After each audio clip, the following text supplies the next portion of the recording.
할렐루야 감사합니다. 이 시간에 욥기 3장을 우리가 공부하겠습니다. 욥기 1장, 2장은 우리가 이제 공부해왔죠, 그죠? 욥의 고난 속에서 있었던 여러 가지 상황들, 그리고 이제 이 시험을 받는 부분에 대해서 하나는 물질, 하나는 가족, 그 다음에 세 번째는 건강에 대한 문제로서 시험을 받습니다.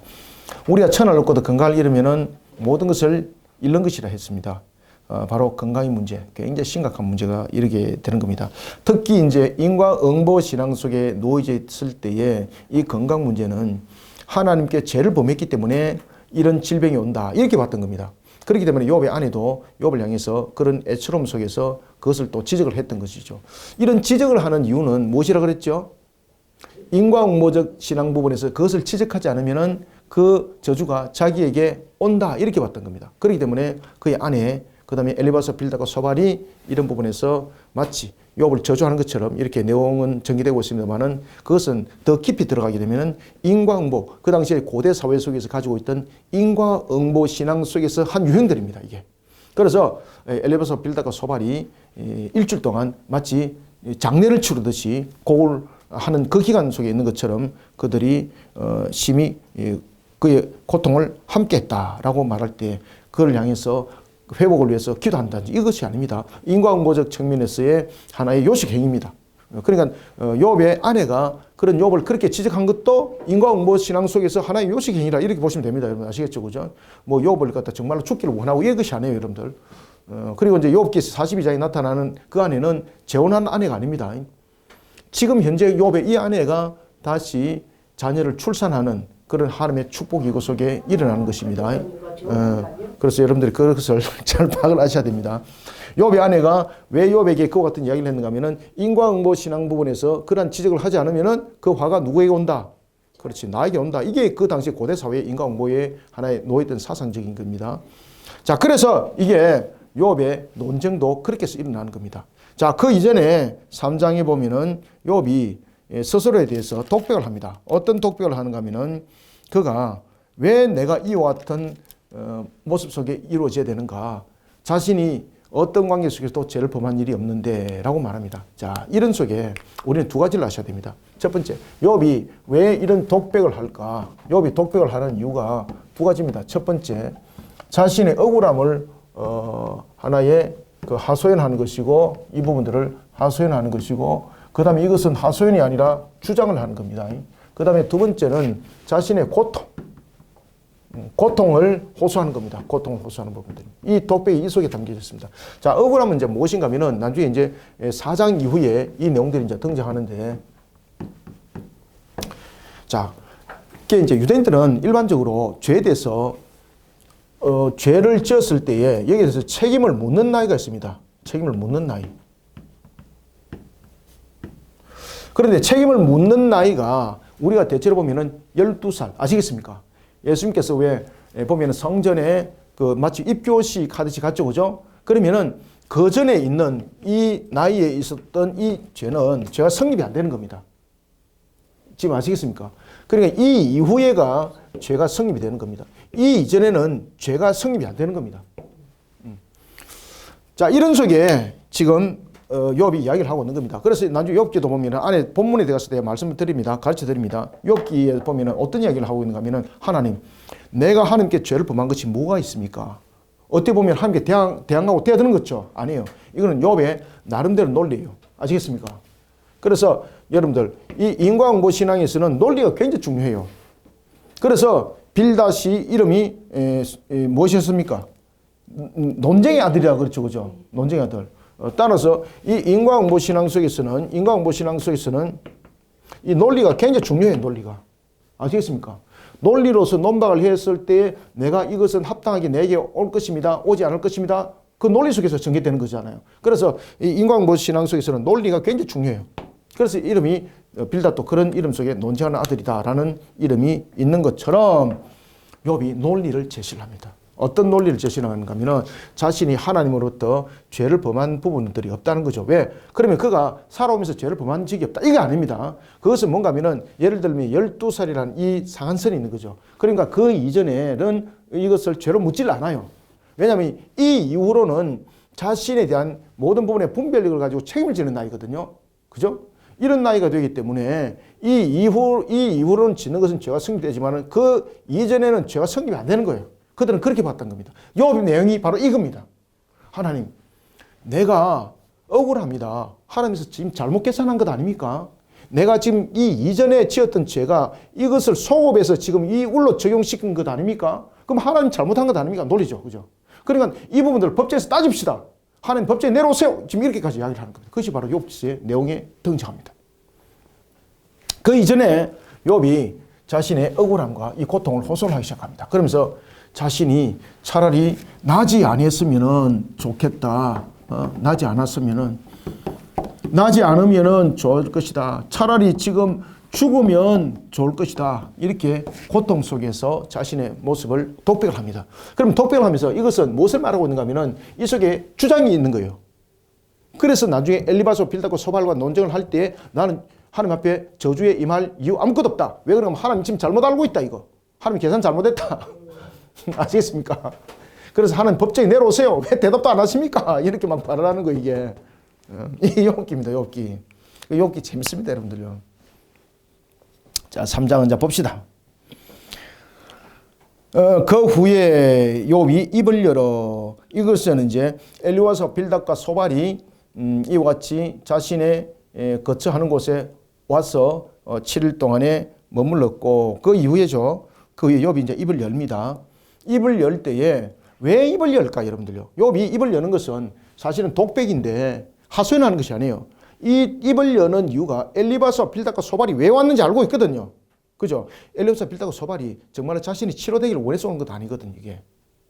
자신의 인과응고적 측면에서 자신이 하나님의 저주 가운데 이 질고 가운데 있다는 것을 지적하기 위해서 온 것이거든요. 이걸 여러분들 욥이 알까 몰까요? 알지.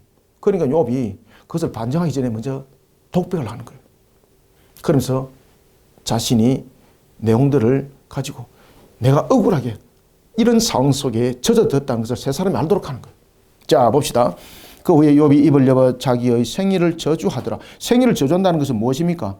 남을 후회한다는 거죠. 그러니까 이 고통, 이 번뇌 얼마나 큰 것인지를 지금 이 생일을 저주하는 것을 통해서 이야기를 하고 있는 거죠. 생일을 저주한다는 것은 남에 대해서 자신이 태어난 이 자체를 하나의 이 잘못된 부분들로서 보는 거죠. 그러니까 차라리 나지 않았으면 이것이 오히려 복인데 내가 남으로 인해서 이런 고통 속에 임했다는 겁니다. 이 고통 속에 임했다는 것은 바로 이와 같은 아주 구조적 측면을 함께 다 설명하고 있어요. 이거. 2절 욥이 입을 열어 이르되 내가 낱날이 멸망하였더라면, 그러니까 여기서 낱날이 멸망했다면 자신이 출발점부터 출발을 안 했다는 거죠. 낱날이 멸망했다는 것은 존재 자체가 지금 출발점이 이루어진 것인데 내가 존재라는 출발점 자체가 없는 것이 오히려 복된 것이다. 내가 낱날이 멸망하였더라면 산의 아이를 베었다 하던 그 밤도 그러하였더라면, 다시 말하면은 욥은 자신의 존재가 없었던 것이 오히려 나았다는 것이죠. 그리고 잉태되는 그런 밤이 자신은 사라지기를 바라고 있다는 것이죠. 4절 그날이 캄캄하였더라면, 하나님이 위에서 돌아보지 않으셨더라면, 빛도 그날을 비추지 않았더라면, 이 고통 가운데 자신이 생명의 거둬지기를 지금 바라는 거예요. 지금 이 속에서 하나님의 주권을 그것 또한 인정하는 것을 본 수가 있습니다. 하나님의 신앙 보십시오. 그날에 캄캄하였더라면, 하나님 위에서 돌아보지 않으셨더라면, 이점부터 하나님 주관하심이죠. 그죠? 그날을 비추지 않았다면 이 점부터 하나님의 섭리 속에 있는 것이거든요. 그래서 하나님의 주관하심과 섭리를 이 속에 고백하고 있는 것은 분명해요. 이게. 하나님의 주관하심 그리고 하나님의 섭리.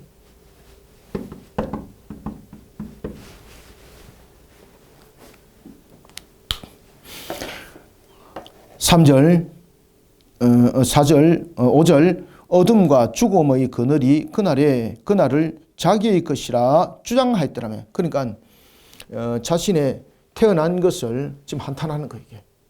그 정도로 여러분들 그의 고통이 엄청났다는 거입니다. 예. 그러면서 이 속에서 무엇을 이야기를 하고 있는 겁니까? 지금 이 속에서 이야기를 하고 있는 것은 독배로 끝나는 것 아닙니다. 자신이 나지 않았으면 오히려 좋았더라는 이걸 한탄하는 것 아닙니다. 결국은 무엇입니까? 자기의 억울함을 하소하면 하소연하는 겁니다. 이거. 그러면 하소연은 그냥 하소연이 아니에요. 이 속에서는 무엇입니까? 정당성. 아시겠습니까? 나중에 뒤에서 본격적으로 이 내용이 등장합니다. 하나님께서 내가 죄로 인정받지 못하는 그때에 지었던 그 죄가 있는 거, 나도 기억하지 못하는 거, 이것을 소급시켜서 지금 적용시킨 것 아닙니까? 그러니 내가 지금 이런 고통성이 있습니다. 이런 부분들을 지금 전체 독백 부분에서 담아 나가면서 이제 세부적으로 그 이야기를 하는 거예요. 지금 왜 이 3장이 독백을 하는 거 아시겠죠? 이거 이해하셔야 됩니다. 이거 중요한 내용이에요. 5절 어둠과 죽음의 그늘이 그날을 자기의 것이라 주장하였더라면, 구름이 그 위에 덮였더라면, 흑암이 그날을 덮었더라면, 창조의 법칙이 여러분들 보시면은 이 부분들이 차라리 생명을 만드는 일에 적용이 안 됐으면 하는 이런 내용들이 있는 거죠. 그러면 이 속에서는 지금 욥은 고통 가운데 있는 그런 간절함도 있지만 억울함이 이 속에 다 지금 다 포함된 겁니다. 6절 그 밤이 캄캄한 어둠에 잡혔더라면, 해의 날수와 달의 날수에 들지 않았더라면, 자, 해의 날수와 달의 날수는 여러분 우리가 말하는 세월이죠. 그죠? 세월, 역사, 세월. 그러면은 지금 여기서 말하고 있는 것은 뭔가 하면은 차라리 처음부터 존재하지 않았으면 나에게 이런 일이 없을 것 아닙니까? 라는 것이에요, 이게. 그러니까 자신이 지금 이런 일을 당하고 있는 것은 억울함에 대한 하소연이에요, 이게. 그 밤에 자식을 베지 못하였더라면, 그 밤에 즐거운 소리가 나지 않았더라면, 그러니까 여러분들 우리가 시집장가가는 그런 즐거움과 기쁨 속에서 혼례가 이루어지고 그리고 난 뒤에 자녀가 출산하면 그 기쁨, 그죠? 그런 것들이 다 소용없었다는 것이죠. 다 소용없었다는 것이죠. 나를 저주하는 자들, 곧 리워야단을 격동시키기에 익숙한 자들이 그 밤을 저주하였더라면, 심지어 이 주술사들과 악어들과 같은, 이게 리워야단이 악어입니다. 이 공룡, 이 공룡, 리워야단은 공룡을 말하는데 큰 악어, 지금 우리가 생각하고 있는 이런 악어 정도 수준이 아니고 이 안에 공룡을 우리가 리워야단이라고 그러거든요. 근데 이제 철갑을 둘었던 부분들을 보면은 우리로 보면은 지금 가장 연상하기 쉬운 것은 악어라 이렇게 보시면 되는 거예요. 이와 진짜 주술사들과 이제 악어에 대한 이런 언급이 단지 불행과 어두움이 욥의 날에 닥치도록 한 것을 그저 단순하게 상기하는 것이 아닙니다. 차라리 어둠의 세력까지도 자신의 잉태를 방해했으면 오히려 그것이 내게 복이다. 그럴 정도라는 거예요. 19절 그 밤에 새벽별이 어두워졌더라면, 그 밤이 광명을 발할지라도 얻지 못하며 동틈을 보지 못하였더라면 좋았을 것을. 아시겠죠? 그죠? 지금 이게 누구 보고 드러나는 이야기입니까? 예? 그렇죠. 하나님 드러나는 이야기입니다. 엘리바사 빌닷과 소발도 드러나는 이야기고, 엘리바사 빌닷과 소발이 왜 왔는지 알고 있거든요. 이걸 드러나는 이야기고, 누가 또 드러나는 이야기입니까? 하나님 들으세요. 그러면서 또 한번 보세요. 자, 하나님을 저주하지 않잖아요. 처음. 그죠? 왜 저주하지 않죠? 인과응보 신앙에 의해서 하나님을 저주하게 되면은 그에게 저주가 오는 거예요. 그래서 욥이 자신이 그런 상황이 있지만 하나님을 저주하지 않나요? 왜 그런가 하면 인과응보 신앙 속에 바탕이 깔려 있기 때문입니다. 그래서 주신 분도 여호와시오 그동안 이도 여호와시니다 라고 이렇게 고백하는 것이 바로 인과응보 신앙 속에서 나타나는 결론입니다. 여러분들. 자, 10절 봅시다. 이는 내 모태의 문을 닫지 아니하여 내 눈으로 환난을 보게 하였음이로다. 그래, 자신이 억울하다는 거죠. 자신이 뭐 나고 싶어서 났나? 이 말입니다. 속된 말로. 왜 내가 이런 환난을 내가 봐야 됩니까? 라는 것입니다. 아시겠습니까? 억울함에 대한 호소. 누구에게? 하나님 들으세요. 그 다음에 또 누구에게 또한 이야기, 엘리야사 빌닷과 소발에게 너희들이 왜 왔는지 알고 있다는 거죠. 거기에 대해서 이야기를 하는 거예요, 지금. 그래서 욥은 이런 창조의 모티브를 사용해서 자기가 태어난 것과 잉태된 밤에 대해서 저주가 오히려 내린 것이라 이렇게 말을 하고 있는 겁니다. 어찌하여 내가 태어나서 죽어 나오지 아니하였던가. 어찌하여, 그러니까 차라리 사생아가 나왔다는 것이죠. 그죠? 죽어서 나오는 것이 나왔다는 것이죠. 11절 어찌하여 내가 태서 죽어 나오지 아니하였던가. 어찌하여 내 어머니가 해산할 때에 내가 숨지지 아니하였던가. 야, 여러분 보십시오. 여기서 태아, 출생, 갓난 아이, 이 부분 또 이제 시간의 흐름을 통해서 자신이 지금 어떤 시점에서든지 죽어야 될 존재였다. 이 말이죠. 태아, 출생, 그 다음에 갓난 아이. 태아였대. 아예 막 그냥 막 생명이 잉태되지 않았어야 되는 것이다. 그래서 태아. 그 다음에 이제 여기서 이제 그 이야기를 쭉 하고 있죠. 그죠? 출생이죠. 그죠? 출생, 그 다음에 갖는 아이.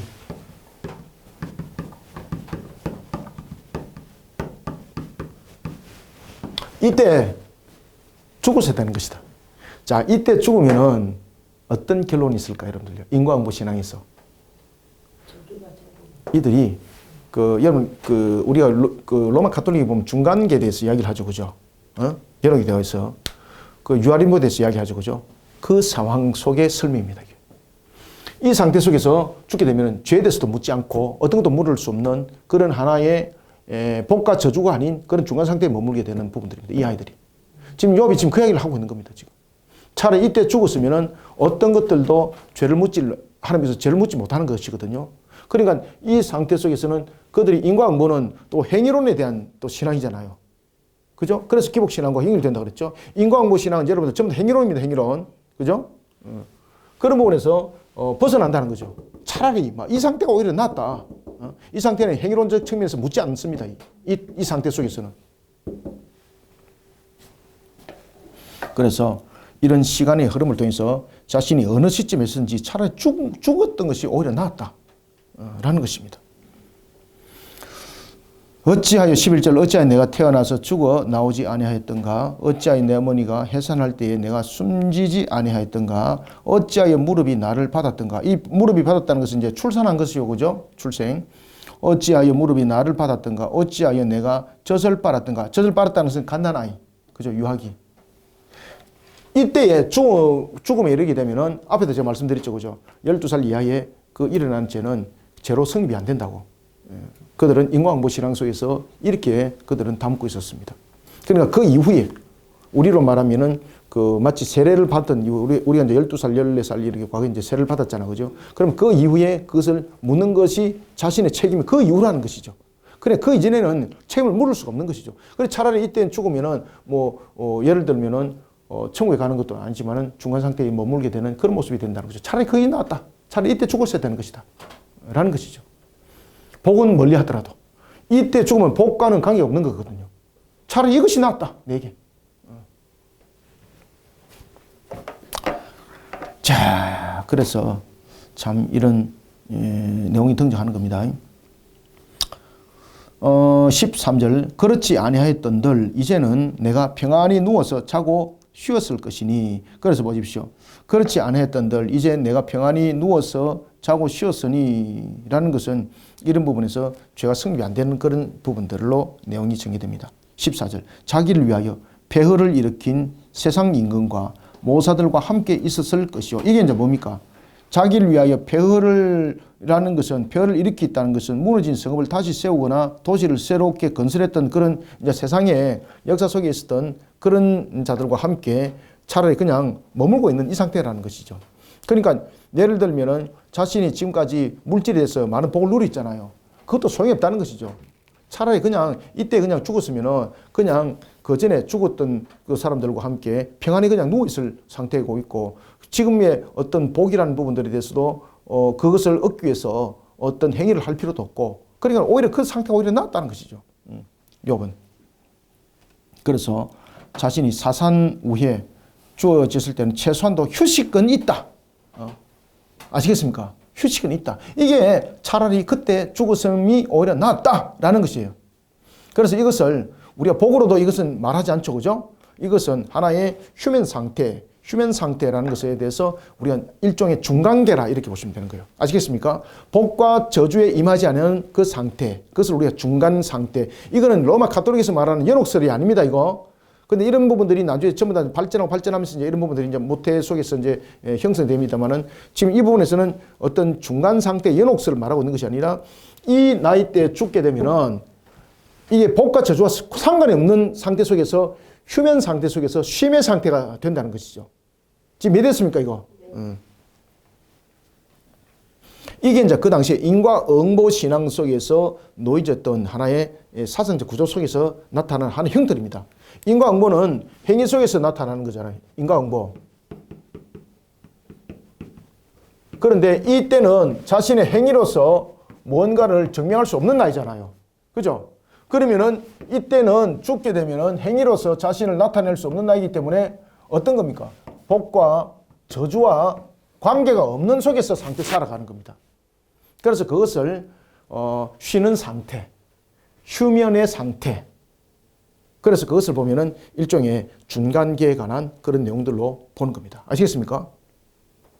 그래서 이 중간계라는 것은 복을 받지 못하는 상태, 저주도 임하지 못하는 상태, 그 상태에 머무는 거예요, 이게.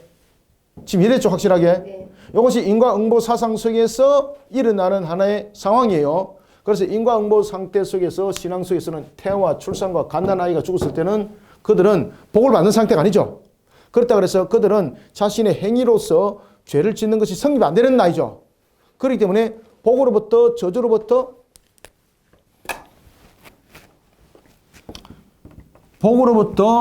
저주로부터 임하지 않는 어디에 머문다? 그렇죠. 여기에서 그들이 쉰다고 말하고 있는 것이고 이것을 휴면 상태라고 말하는 거예요. 아시겠죠? 지금 이 상태가 요렇다는 이야기입니다. 지금 이해됐죠? 그죠? 그래서 욥이 계속해서 차라리 나지 않고 죽었으면 좋겠다. 차라리 사생아가 됐으면 좋겠다 하는 이유가 인과응보적 측면에서 바로 이 내용을 설명하고 있습니다. 왜냐하면 인과응보는 행위를 수반하거든요. 이 나이 때는 자신의 행위를 통해서 그것을 할 수 있는 나이가 아니라 보는 것이죠. 그렇기 때문에 12살 이하에는 그 행위로서 자신들에게 범했던 그 죄, 그 부분들은 인정이 되지 않는 것들로서 나타납니다. 그런데 하나님께서는 이때에 내가 범했던 죄가 있는데 나도 기억 못하는데 그것을 하나님께서 지금 소급시켜가지고 나를 하여금 이렇게 저주에 임한 것은 잘못된 것 아닙니까? 계속해서 욥도 인과응보 신앙 속에서 하나님께 자신이 죄를 범했다는 것으로 인정했다는 겁니다. 왜냐하면 인과응보 속에는 항상 무엇이 수반돼요? 반드시 행위가 수반돼요. 인과응보 신앙에는. 그렇기 때문에 지금은 이 이후에는 자신이 죄진 적이 없는데 이때에 죄를 지은 것은 소급해서 적용하면 안 되죠. 그래서 인과응보 신앙은 굉장히 논리적 접근을 해요. 논리적 접근을.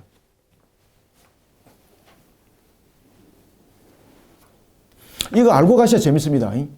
그래서 제가 사전에 미리 탁 가르쳐 드리고 지금 가는 거예요. 자, 13절부터 다시 봅시다. 그렇지 아니하였던들 이제는 내가 평안히 누워 자고 쉬었을 것이니. 요게 인과응보 신앙 속에 나타나는 휴먼 상태, 중간 상태, 요 부분들을 말하고 있는 거예요. 14절 자기를 위하여 폐허를 일으킨. 그러면은 어떻게 있는가? 그러면은 선조들이 이미 이러한 편안한 상태, 휴먼 상태에 있는 것에 내가 함께 머물고 있었을 것이다. 내가 지금 이와 같이 저주 상태에 놓여 있지 않을 것이다. 라는 것이에요.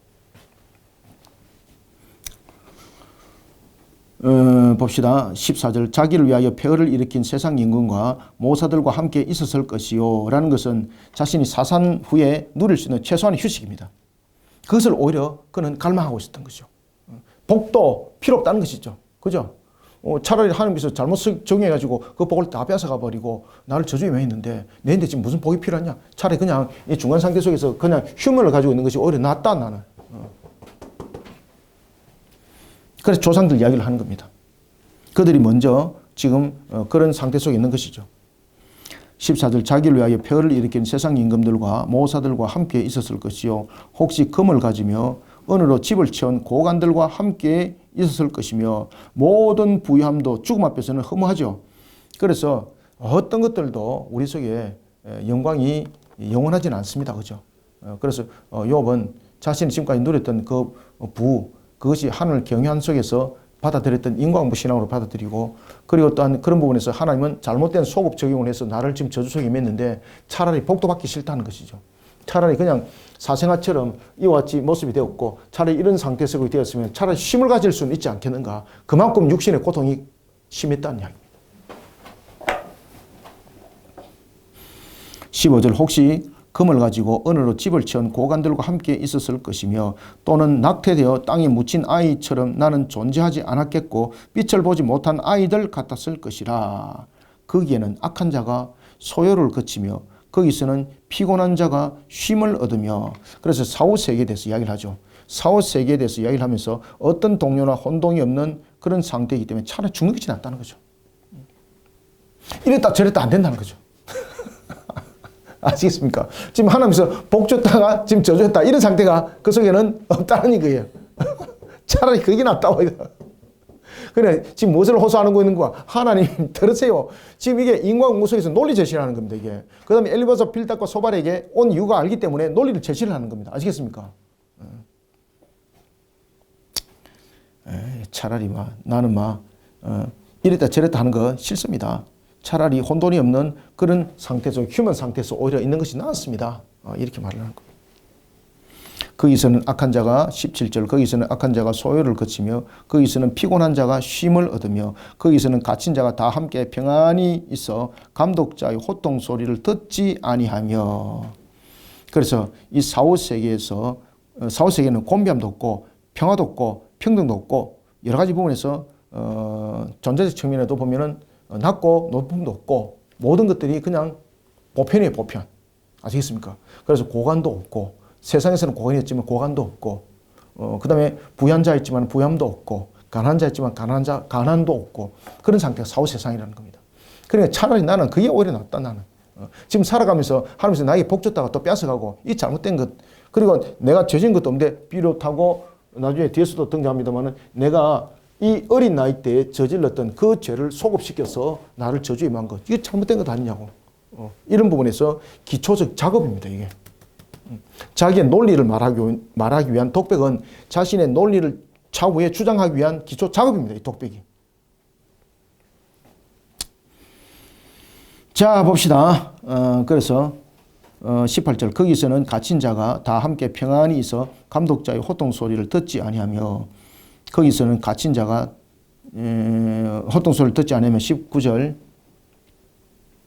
18절 거기서는 갇힌 자가 다 함께 평안히 있어 감독자의 호통 소리를 듣지 아니하며 거기서는 작은 자와 큰 자가 함께 있고 종이 상전에게서 놓이느니라. 이게 무엇입니까? 높고 낮음이 없다는 겁니다. 사후세계는 고관도 필요 없고 아무것도 필요 없다는 겁니다. 20절 어찌하여 고난 당하는 자에게 빛을 주셨으며 여기서 빛은 무엇입니까? 생명을 주셨. 왜 내 생명을 주가지고 나를 이렇게 억울하게 만듭니까? 아시겠습니까? 차라리 이때 죽었으면 이 상태에 내 있을 건데 나에게 왜 생명을 줬습니까? 생명을 주신 분 누구예요, 여러분들? 아시겠습니까? 하나님께 직접 대항을 못하죠. 인과응보 신앙은 하나님께 직접 대항하게 되면 없다. 그렇지, 그 저주가 나에게 온다. 그래서 이 부분들을 전부 다 간접적으로 이야기를 하는 거예요. 그런데 나중에는 이제 뚜껑이 딱 열리죠, 그죠? 직접 이야기해요, 이제. 직접 이야기해요, 나중에. 그래서 나중에 하나님께서 욥의 잘못된 신앙을 딱 등장시켜요. 욥아, 내가 천지 만물을 창조할 때 네가 어디 있었느냐? 네가 한 일이 무엇이느냐? 대답을 못해. 왜? 자신이 한 일 없고 자신은 그때 존재도 안 했거든. 그러면서 하나님이 인과응보 신앙을 하나님을 향한 신앙으로 고쳐나가요. 이것이 욥기입니다.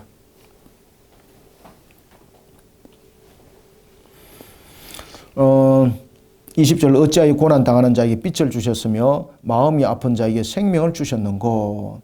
현재 당면은 이 고통이 얼마나 고통스러운지 이런 삶의 연장이 오히려 자신을 저주하는 그 모습 속에 있는 것, 이 말이 안 된다는 거죠. 그렇게 살고 싶지 않다는 것이죠. 21절 이러한 자는 죽기를 바라도 오지 아니하니 땅을 파고 숨긴 보배를 찾음보다 죽음을 구하는 것을 더하다가. 이게 이제 죽음을 바라보는 욥이죠, 그죠? 자신의 아내가 또 뭐라 그랬습니까? 더 이상 버티지 말고 그냥 하나님을 저주하고 죽어라 그러잖아요. 저주하는 것은 뭡니까? 하나님께 저주했다는 것은 그 값은 결국은 죽음이거든요, 그죠? 그래서 이 부분들은 전부 다 인과응보 신앙 속에서 지금 전개되고 있는 겁니다. 22절 무덤을 찾아 얻으면 심히 기쁘고 즐거워하나니. 여러분 무덤을 찾는데 기쁩니까? 지금 욥의 심정은 이렇다는 겁니다. 요 무덤을 찾아 얻으면 심히 기쁘고 즐거워하나니 하나님에게 둘러싸여 길이 아득한 사람에게 어찌하여 빛을 주셨는고. 그러니까 하나님께서 자신을 둘러싸셨기 때문에 자신이 지금 탈출구도 없다 이 말입니다. 지금 여기서 하나님의 무엇에 대해서 이야기하고 있습니까? 하나님의 주권하심 그리고 섭리에 대해서 이야기합니다. 하나님의 주권하심. 하나님의 섭리. 자신이 왜 벗어날 수 없다는 겁니까? 하나님 지금 자신을 둘러쌌다는 것은 이 속에서 하나님의 주관하시면 하나님의 섭리가 이 속에 임한다는 부분들이기 때문에 자신이 이것을 스스로의 해결을 헤쳐나갈 수 있는 그런 요소는 없다는 이야기입니다. 그러니까 죽고 싶어도 죽지 못하게 하시고, 그죠? 이런 상태 속에 자신을 둔다는 거죠. 저주 상태 속에서. 죽을 해도 죽을 수 없는 처지. 이 속에서 하나님의 섭리와 하나님의 주관하심에 대해서 욥이 이야기를 좀 하고 있는 겁니다. 23절 하나님께서 하나님에게 둘러싸여 길이 아득한 사람에게 어찌하여 빚을 주셨는고 나는 음식 앞에서도 탄식이 나며 내가 앓는 소리는 물이 쏟아나는 소리 같구나. 음식을 먹어야 하지만은 음식을 먹기보다는 탄식이 먼저 나온다는 이야기입니다. 그러면 그 고통이 얼마나 큰가 아시겠죠, 그죠? 25절 내가 두려워하는 그것이, 그럼 무엇을 두려워하는 겁니까? 그가 두려워하는 것은 육신에 관한 질병뿐만이 아니죠. 지금 엄습해오고 있는 이런 고통에 대한 부분들의 두려움이 함께 지금 감해지는 거예요. 그러니까 내가 두려워하는 그것은, 여러분들 우리가 자신이 지금 욥이 보면은 그냥 단순한 질병이 아니고 인과응보 속에서는 하나님께서 그를 저주했다는 것이고 자신이 하나님께 죄를 범했기 때문에 지금 이 내용들이 적용이 됐다는 이야기잖아요. 그럼 그 속에 무엇이 생겨나는 겁니까? 그 속에 이보다도 더한 고통이 자신에게 임할 것이라는 그런 두려움이 자신을 사로잡겠죠, 그죠? 그런 두려움. 내가 두려워하는 그것이 내게 임하고 내가 무서워하는 것이 내 몸에 미쳤도다.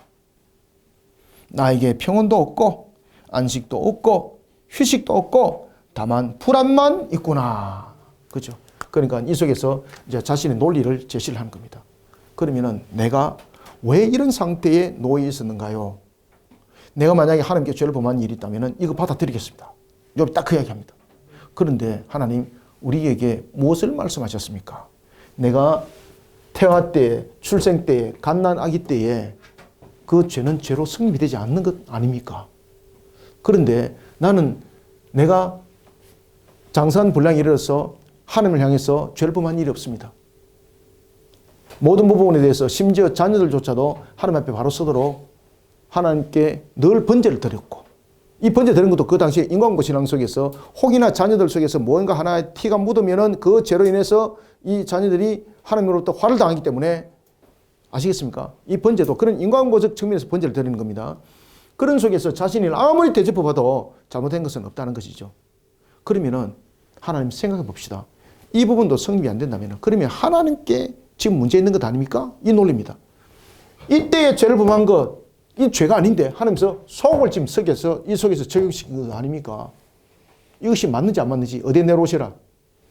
법정에 내려오셔서 판결해 주십시오. 이게 욥의 내용입니다.